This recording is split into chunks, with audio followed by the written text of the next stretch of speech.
gracious host, Strawberry Paper Doll, also known as Ichigo Gami, in multiple places on a lot of different social media. You can find me there, and there, and for my fashion stuff, and I kind of teach classes on this. So this is just something I love to do for fun, and I try to be a very educated panelist with it. So when it comes to thermoplastics, that's just really fun.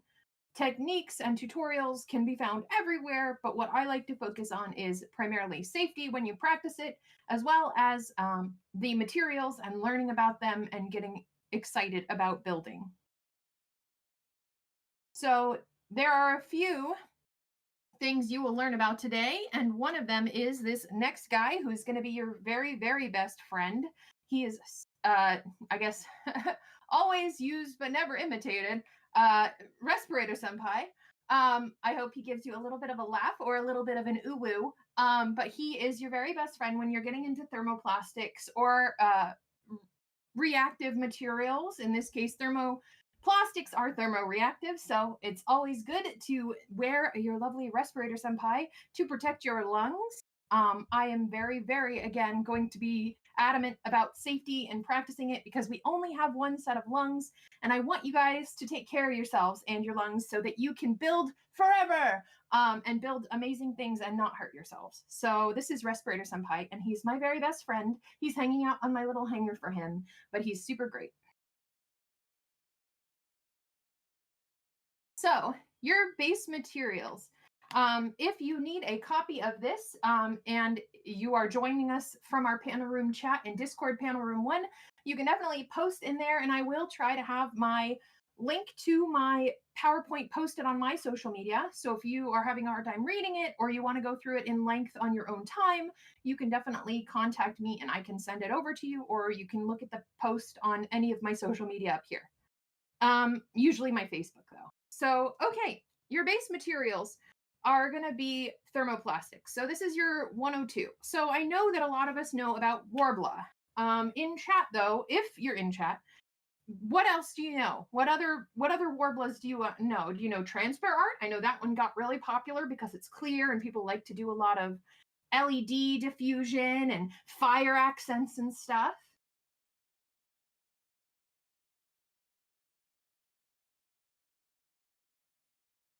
Well, Worbla comes in many forms. I'm just checking out the chat every now and then to make sure if there are questions, but or comments.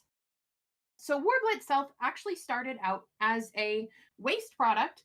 It was made with wood filler or wood shavings and glued, and then it was baked at 350 degrees for 15 minutes. No, I'm kidding. It was baked, and what happened was the resin, the thermoplastic resin that was in there, actually sunk to the bottom, which is why Worbla is actually sticky on one side. It has more of that slick finish, that kind of smooth and shiny finish on one side because the glue kind of sank to the bottom while it was cooking.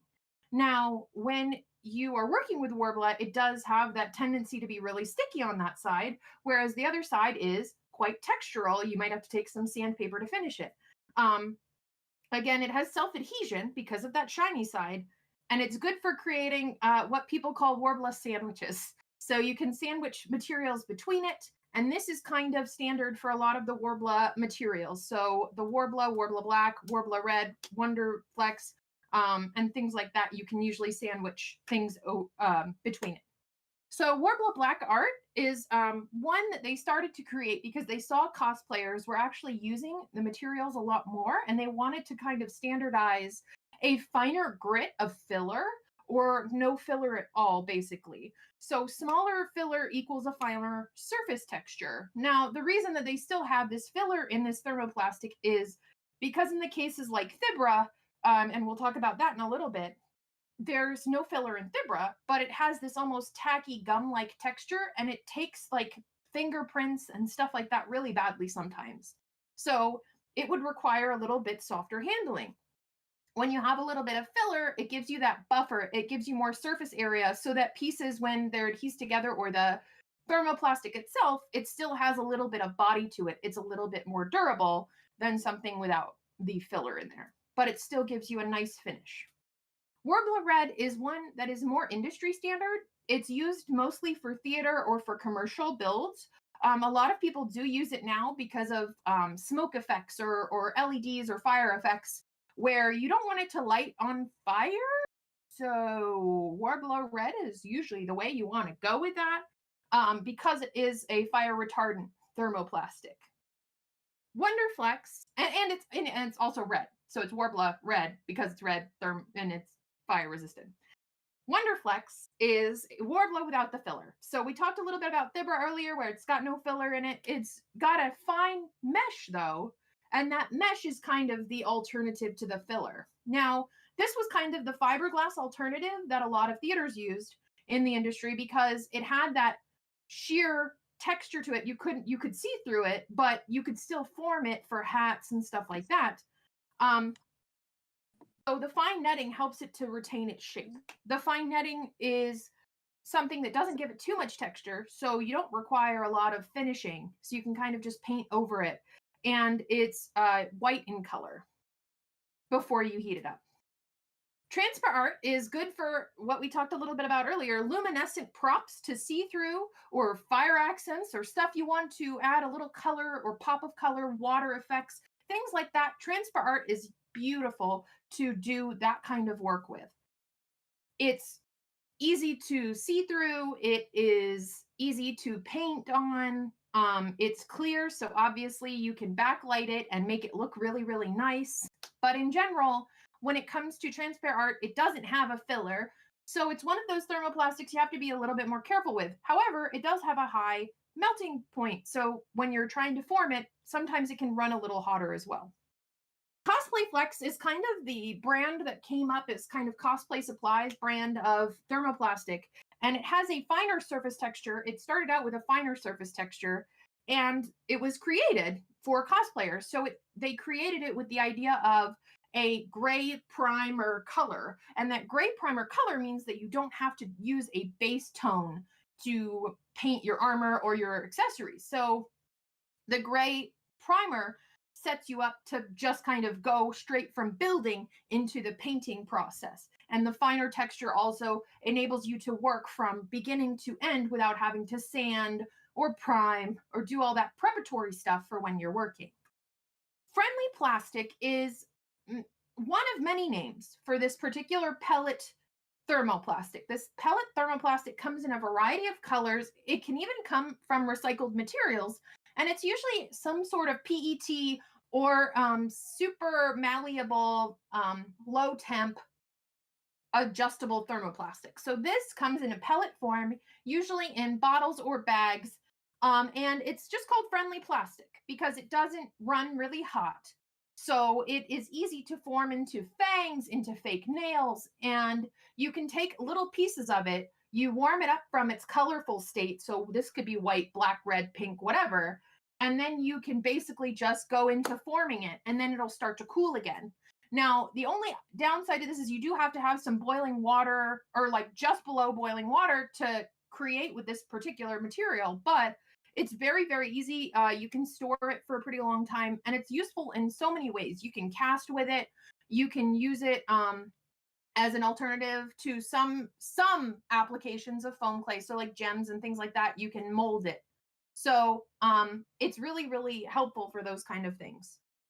Thibra is kind of been described as a mixture between thermoplastics and bubblegum because it has a stretchy surface texture and it has this texture to pick up anything you kind of put it against. So grain work, fingerprints, stuff like that, which is awesome because it almost reminds me of if Silly Putty was a thermoplastic. If anybody has ever played with Silly Putty before, where you like take it and you smush it up against a newsprint and it takes the ink off, it acts kind of like that. But that is also a downside because it picks up those nail marks and those fingerprints. Unfortunately, it takes a little bit more tedium to work with. So Kydex is the next one. Kydex been in the ballistic, kind of the ballistic profession for many, many, many years.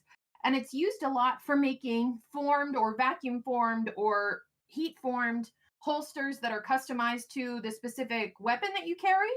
A lot of cosplayers are using it now because it is super easy to use. It's a little thicker. So if you're making bases or stuff like that, this is also stuff that's used in the automotive and boating industry because it is so hardy of a thermoplastic and it comes in quite large thicknesses. Other products that you might consider using thermoplastic wise are things like Worbla's Pearly Art and Crystal Art, which are kind of their changes to the Transparent Art or the Wonderflex, where they have a finish to them or they've taken out the fillers completely so that you have a more malleable product. Then, of course, you have Deco Art and Cobra Cast Art, as well as Worbla Mesh and many others.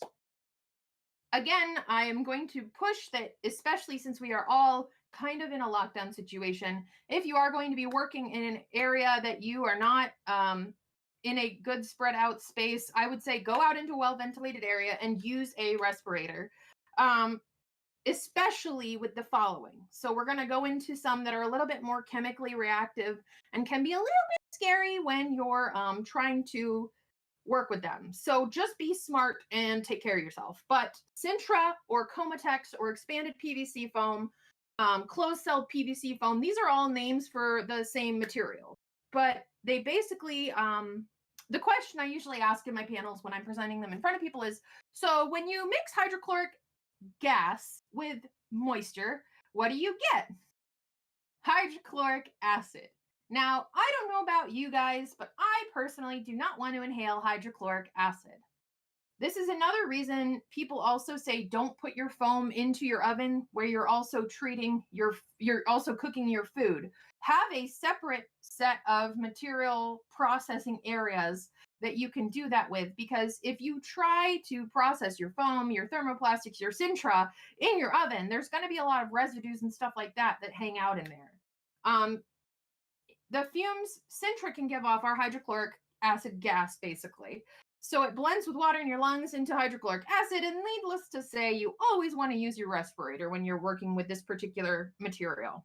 However, the bonuses is that it's super sturdy, it has characteristics of styrene and EVA foam, and it can dent and take cuts well without getting a lot of damage, or battle damage as we like to call it.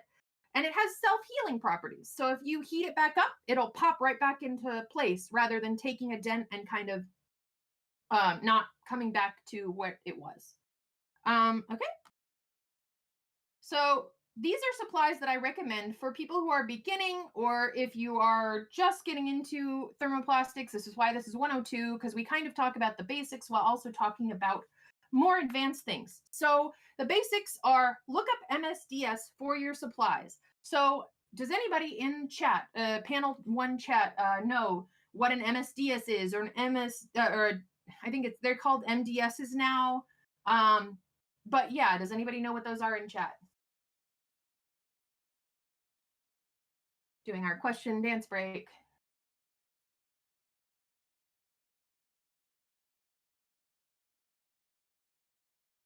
Okay, so an MSDS is a material safety and data sheet. And what that basically is the collection of information on the materials that you'll be using. So this is the safety information. This is how to take care of the material, how to handle the material, and how to dispose of the material. Because I know a lot of us are not sure of how we, get rid of the last bits of our foam that we can't use, or get rid of the last bits of our thermoplastics. Now, with Worbla, the nice thing is you can do things like make Worbla pie. This is one of my many Worbla pie pieces that I have in my collection, from all the scrap that I've used throughout the years. So there are ways to use up your materials with thermoplastics because a lot of them can be combined onto themselves. But an MSDS sheet is a great place to start when you're working with a material that you're not quite familiar with. So your respirator, again, I know I push this on people. I am a respirator peddler, but I do want you guys to take care of yourselves. So sharp and pointy things. If you are under the age of adult, and we all know what that is, 18 or under, please make sure you are getting permission from your parents or who your guardian is or whoever it is taking care of you so that you are not making a mess. And yeah, oh, thank you, Cosmic Conundrum. Yeah, I'm definitely going to post my PowerPoint to my social media. You can check out my Facebook page at Strawberry Paper Doll, and it will be up there. So anybody else who's interested in the PowerPoint, I will post it. So sharp and pointy things. So scissors, an X-Acto knife, and a box cutter. those were items that I felt like a cosplayer or a person who wants to get into cosplay would kind of have around their house to start out with. Now, these might not give you a nice clean cut. They may take a little bit of working with, but once you start to gain those skills, once you start to practice more, that's kind of where these are good places to start. Again, since this is basics, you're gonna maybe have a hot glue gun in your house. You might even have contact cement in your house. And those are kind of adhesives that you can get started with, that you don't have to go out and seek too hard to find them. A lot of different department stores and stuff like that. Now, E6000, anybody in chat in panel room 1 know about E6000?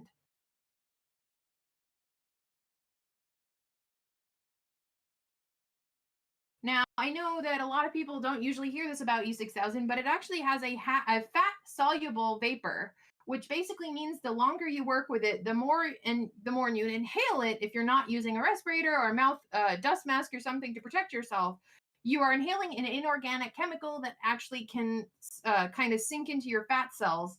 And people have actually gotten really sick. You see a lot of people who work in the show business where they are attaching rhinestones and stuff like that to costumes. If they work with E6000 or a lot of those glues without a respirator, they can get really, really sick. So just be aware that when you're working with E6000 that you wear something to protect yourself. A hair dryer. Now, I usually don't recommend these, and most of the time when people, when I do recommend them, people go, "Well, my hair dryer just stops working after like 5 minutes of use," and it's like, yeah, because it was mostly made to dry your hair. However, there are a lot of people who have had positive interactions with using it for a basic foam project. So if you're just starting out and a hair dryer is the only thing you can access right now, you can play with that and you can get used to how it works with the foam, what the settings are, and stuff like that. Then, of course, you want to get forms, bowls, or weighted clips and stuff like that. You can form the foam over. And then sandpaper is also good to have on hand. You can have a sanding block. You can have a variety of sanding papers.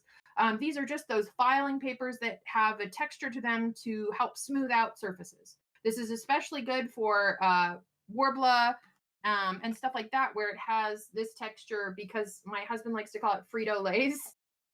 And it has this kind of harsh texture that it takes a little bit of work to get smooth. Then, of course, primers and sealers. I know, I'm sure all of you have heard the gospel of wood glue. And I love wood glue. It's great, it's accessible, it's super easy to find, and you do 6 or 7 layers of that and you have chef's kiss finish. However, it is water soluble. So if you take your armor into an aqua setting, so a pool or a beach or anything like that, there is a chance, because your armor isn't fully sealed per se by a water resistant material, that it could peel, it could flake, it could take some water damage. So it is one of those ones that is accessible and great for beginners, but do consider it for what your final use of that costume is. Now, I know some people have had positive reinforcement with the wood glue and stuff like that, but this is just kind of a forewarning. Mod Podge is good as a sealer as well. It's very beginner friendly. It is just like wood glue. It is one of those situations where it is a beginner material. So like wood glue, you have to paint it on with a brush. So both of these materials can take a little bit of a brush stroke, which might take a little bit of work to hide when you're painting. However, Mod Podge also has a collection of different bases. So they have plasticine bases, which are water resistant, as well as water-based finishes. So if you want a wood glue finish, you have different versions of Mod Podge you can do it with. Or if you want one that's not going to peel, then you do with Mod Podge, you also have that option. Then paint and applicators. So these are things, again, you would find in your house if you're just starting. Puffy paint, acrylic, those are kind of your entry level paints. People usually have them in their house from previous craft projects or when you're just getting started. So you can kind of base your materials in acrylics or puffy paint. And then sponges. So sponges are kind of a basic material that I anticipate a lot of people have in their home, as well as maybe craft paint brushes and stuff like that. The reason I recommend sponges, though, is because they tend to leave less of a texture than when you have a brush stroke. Sponges, especially makeup sponges that have smaller air cells or air pockets, like they have very small bubbles, are very, very good for hiding texture or, in some cases, creating it.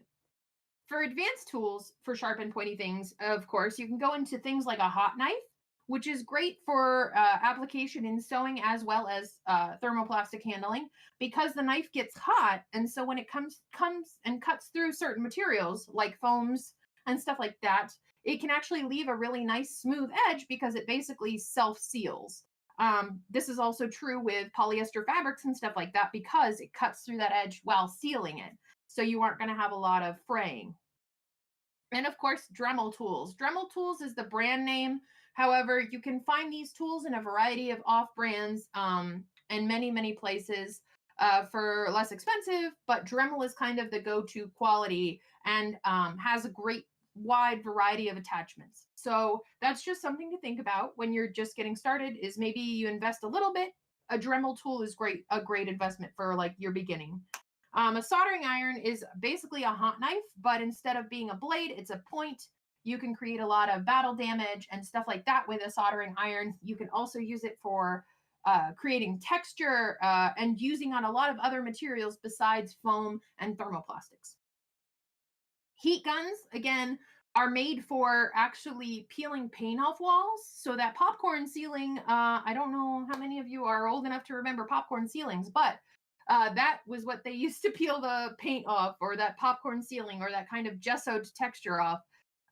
So they are made to handle industrial grade applications. So things like forming foam or thermoplastics, they're kind of built to do that. And you can get them in a variety of styles, where I have mine and it goes in multiple temperatures. I think it has like 6 different temperature settings. And that's really good for when I'm going from working with foam, which tends to handle lower temperatures better, to thermoplastics like Worbla, which is a little bit of a higher temperature material. Then, of course, you have your sealers and sealants. Now, I know a lot of people have probably heard the praises of Plastidip and FlexiDip. So, Plastidip is either a bottled that you can dip into plastic material that is basically also in an aerosol form. Now, I've heard good things about black, and I've heard good things about, I want to say it's the gray type, but I've heard that of the other colors, they haven't quite gotten the materials or the mixture right yet.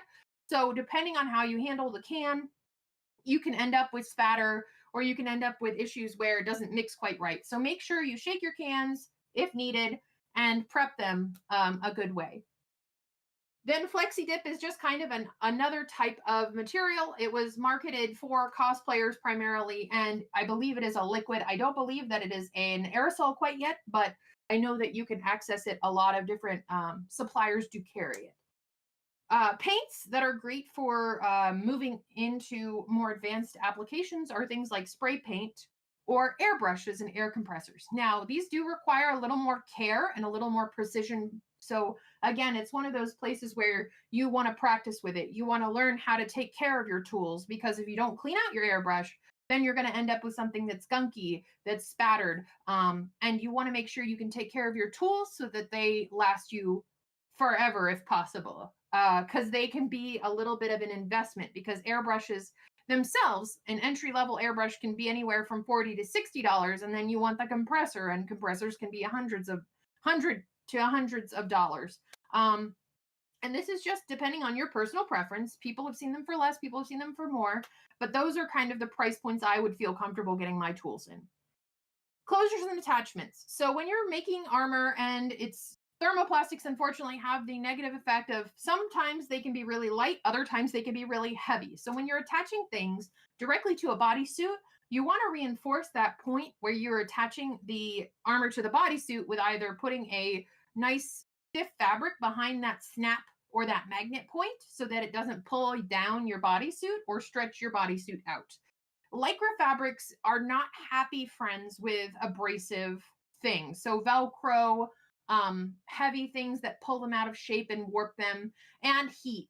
Lycra is not friends with heat, and over time, if you're washing your bodysuit and throwing it in the dryer or something to that effect, they'll break down. So that's just something to think about. Other things you can use for making armor to look more dimensional or detailed are things like googly eyes or school brads. These can either emulate bolts or connecting pieces for armor, or they can create joints for pieces that need to function on your arms for bending or your legs for bending. Or they can just be really fun when you're jumping up and down and you make a rattling sound because you have a bunch of googly eyes on your costume. Then, of course, resin gems and LED mounting. Now, I don't cover those a lot in this class, but if you wanted to go further into LEDs and stuff like that, I have a bunch of resources I can definitely point you in the direction of. Now, let's see. So, origin story, the fun part that you all came for, right? So 3D printing is the next thermoplastic we're going to get into, and I hope that you're excited to join me on this lovely journey through history. So initially, 3D printing started out as stereolithography, and it was credited to Charles W. Hull in the 1980s after he failed. After the teams of there were previous teams of failure, and Dr. Kodama. It was a cheap alternative to prototypes for a lot of industries. It was quicker to produce stereolithographs than it was to create full prototypes. And it offered economic alternatives to older time-consuming techniques. So it cut the time down for molding, casting, and finishing. In the auto, medical, watchmaking, jewelry, aeronautic, engineering, and so many other applications, it is used. Its uses are pretty much endless, and it's still being applied to more things today. It allows creators to print rapidly and modify prototypes so the turnaround time is quicker. It also allows creators to reverse engineer, so engineer pieces for things to adapt them, like we're seeing a lot in health now, where people are building ventilators with their 3D printers. 3D printers can also work with thermoplastic filaments. They can work with wax. They can work with metals. They can work with organic materials like bones, organs, and tumors. They can help create optical links for conductivity and electricity, as well as circuitry and body nerves and things like that. And they can also work with fabrics and flexible materials and filaments. 3D printing is just an amazing process that I don't think that we've discovered all the applications for quite yet.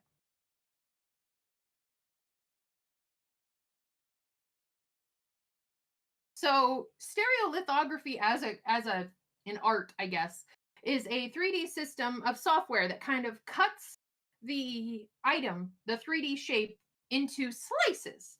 So very thin slices, or a blueprint of the model into thousands of cross sections, hundreds of thousands, millions of cross sections.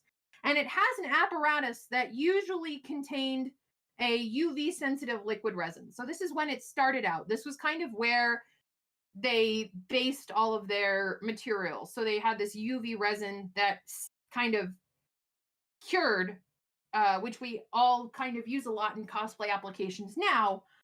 And the UV laser shines onto the vat and traced the shape. So the polymer hardens at the base, and the machine continues to complete the blueprint. Now, with the materials we have nowadays, you don't have to UV cure them, and you still can, but a lot of the filaments and stuff like that don't require that much technology to work with. So 3D printing services, I know that some of these are going to be a little harder to access because we are in a situation where we can't go out to public places, but local libraries, tech shops, maker studios, and hacker spaces are great places to go when you are looking for more information or resources. I know that a lot of local places to you, you can look up these terms and probably find one or two that are maybe still operating. And if you can contact them and get information or class information, that's always super helpful as a resource, especially if they're local. Definitely support small schooling and businesses for that. Shapeways is a great website for people. A lot of people actually have freeware that they've put out for these patterns and stuff like that, that if you just have a 3D printer at home, you can insert that pattern and then move from there. You can make your own modifications in different programs like Sculpteo or Shapeways and modify it to fit your use. Um, Staples and UPS tend to be the brick and mortar stores that you can have things 3D printed at. But it depends on the quality and how comfortable you are with working with 3D printers. Um, and for right now, we're finding that the current evolution is getting to a point of more use in final production. So going from being mostly a prototype based application, a practice based, or reverse engineering, and kind of finalizing those pieces before they're made into 3D prints. Are there any questions while we're still on this particular subject?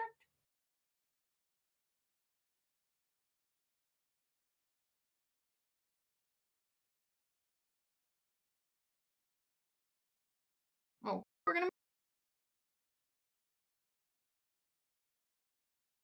plastics on the market for 3D printing tend to be ABS. So ABS is probably the plastic that you guys have heard of the most when it comes to the application of 3D printing. It's called, and please excuse me if I mispronounce these things, I was not made to say scientific names.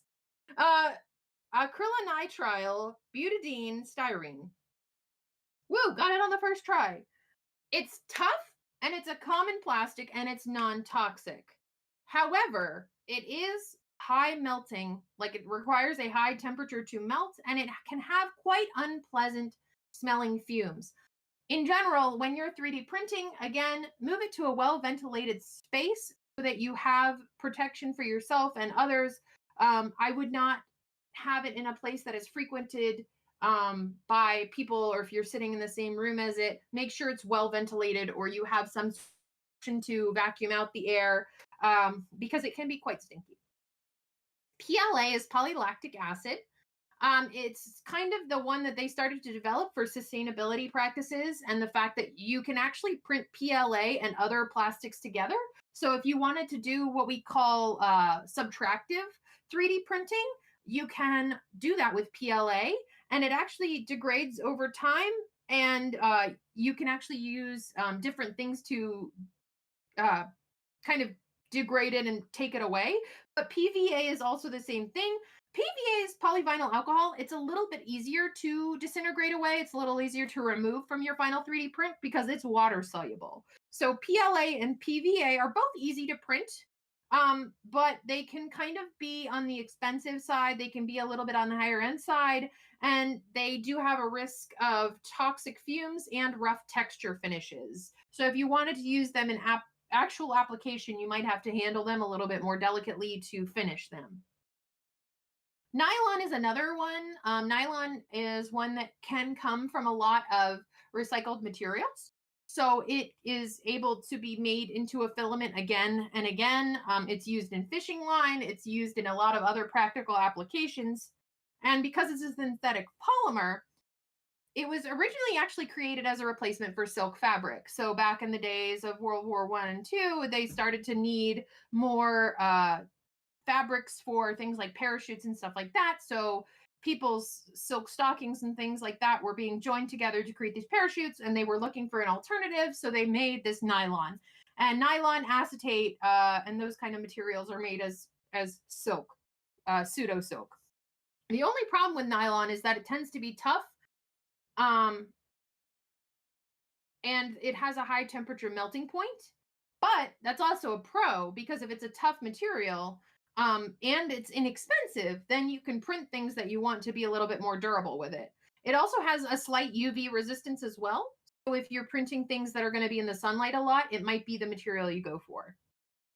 HDPE is high density polyethylene, and it is another one that they've started to develop to make subtractive 3D printing. So it's easy to dissolve and it's super lightweight. However, it does have a high temperature melting point, and again, it has the risk of toxic fumes. A lot of the time when you're working in higher temperatures, you end up with the case of it's a chemical reaction to the temperatures. So you just want to be very aware and work with your respirator or work in a well ventilated space. More 3D materials. Now, I don't know how much you guys know about 3D printing, but it has expanded. It has exploded with the use in different applications, aeronautical engineering, crafting, um, reverse engineering we were talking about a little bit earlier. But tea glass, or PETT, which is polyethylene terephthalate, which is a food safe or a glass look finish uh, plastic. And it's really great for creating things that you want to diffuse light with. However, it's slow to print and it needs a bed that is heated to keep it in the glass texture. If not, you end up with kind of a transparent texture with a little bit of the slices kind of melt together and they don't look quite as nice if you don't have the setup for it. Wood filament, metal filament, and carbon fiber mix are all kind of the same application where it's either the filament or the combined particles of a material, so wood and metal. It is melted into or mixed into the plastic or the thermoresin, and then you can print with it through the machine. Now, carbon fiber mix has the bonus that because it's a fiber, it can mimic carbon fiber's actual lightweight strength. Because the fibers kind of interlock with each other, it gives it that kind of surface area that Worbla has where it can stick to itself really well. Now, there are some filaments that are still in their experimental stages. I know that there is a magnetic filament that has since been added to this list, but a flexible filament to create very flexible pieces, as well as conductive filaments and even fabric filaments. So yeah. Examples in cosplay.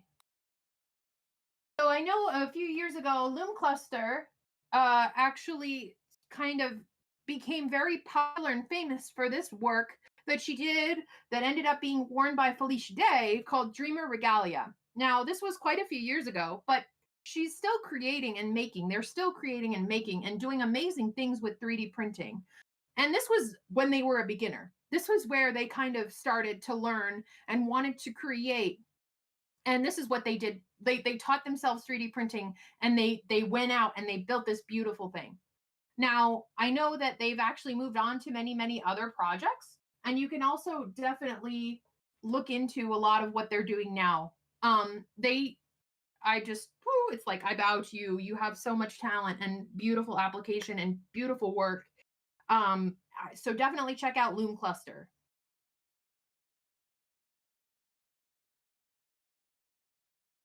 Examples. So these are kind of beginning applications. A lot of the time you'll see that when it started out initially back in the 80s and early 90s, it was mostly used for prototyping. And this could even be used for medical prosthetics. A lot of applications now are actually in the prosthetics and I guess like creating organs and things like that and body parts for people who are suffering from those issues where they need a body replacement or a heart replacement or a prosthetic hand. And I think that that's a really cool application because these 3D printers can even print with organs, tissue, and tumor samples. And it's just really strange to think that like a 3D printed human, I mean, it's not in our near future, but it could be. And it's such a scientific, like, I don't know, uncanny valley kind of situation we could end up with. But you can also do things like print shoes or parts of shoes, as well as go into things like dragon scales, which is Shori Designs on Thingiverse. Thingiverse is another website you can check out for 3D printing. And fabrics. I've seen a lot of people 3D print garments or fabrics or armor-like things, which is very similar to what Loom Cluster is doing. This is my sample. I have a friend, No Flutter is an amazing artist, and you can definitely go check out their art styles. This is an older piece that she had done, and it's an Amazonian version of Sailor Jupiter, and I am currently in progress with it, so I thought I would share some process. I am doing what is kind of a sandwich, but it's more of like a laminated style of the armor making, where I have a piece of foam that I've formed into my Worbla. And because I've layered some of my foam on itself before I put the Worbla over it, I was able to get a nice crisp seam there. And that's really a fun application that you can do yourself for foam and thermoplastics. Now, I will warn you, when you're working with foam, Worbla, and other thermoplastics, they can be quite temperamental and they can be very reactive. So when you're working with them again, please make sure to use your respirator and practice safe building. When you're working with your base foam before you have it protected by Worbla or Worbla Pie or whatever, it can get damaged and it can be punctured and it can get squished and marred. So I usually recommend having some sort of plastic tub to keep your work in progresses in so that, no one accidentally sits on them. They're not just thrown under a chair. You want to make sure you're taking care of these pieces so that you can use them as long as possible. And then, of course, treatments that you can do to foam. So, the fun foam, which is the closed celled foam, which is this stuff here, you can cut or sand or shape them with heat and physical force. So, they're kind of a thermoplastic, but also kind of not. Um, and in general, they are really good for applying, um, cutting and sanding and that kind of stuff too. My parting words for you guys are be safe with construction. Always wear a respirator when you're dealing with your chemical treating of foam, painting, working with thermoplastics or 3D printing. And practice safety and always follow the MSDS sheets because that's kind of where you're going to get all your information on how to protect yourself, to dispose of your materials, and to use a proper workspace and how they react with other chemicals like nail polish remover or stuff like that that I know some people use on foam when they shouldn't be. Um, Make sure you get training, any training you can get with technical machinery if you're worried about how to handle it. And anything that you can learn about the art or science of it, I definitely recommend you do voraciously. Like, go after that information. Also, always work with a buddy in case of emergencies. I know that a lot of us must practice social distancing. All of us should be doing it, but if you can, please make sure to work around a buddy in case of emergency. And please make sure to have fun throughout the process because the biggest focus of cosplay is that it is costume and play, and it should be nothing else. So if you're having fun, keep doing what you're doing. And I hope that all of you had a great afternoon today and learned a lot with me. And if you have any questions, you can feel free to let me know. And I will take questions for the last few minutes of this thing. Those are my resources. So if you have any questions about the resources, and I will hang out in the Panel One Discord chat for the next few minutes.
If you want to actually unmute yourself to ask your question, you can actually feel free to do so. I think you should be able to, but let me triple check.